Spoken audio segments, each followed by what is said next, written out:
নমস্কাৰ, বহুত দিনৰ পিছত মই অন্য এটা মিনি ব্লগলৈ আপোনালোক সকলোলৈকে স্বাগতম জনাইছোঁ। আজি ওলাইছোঁ ভণ্টি আৰু মই শ্যাম ষ্ট'ৰলৈ হাতৰ কামৰ বস্তুকেইটা আনিবলৈ। এয়া মই বাচিছোঁ কোনকেইটা ল'ম, কালাৰকেইটা মিলাই লৈছোঁ।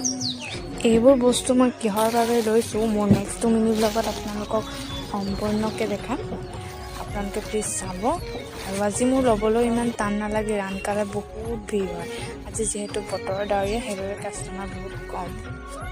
আৰু এয়া ইতিমধ্যে মোৰ বস্তু বাছি হ'লেই।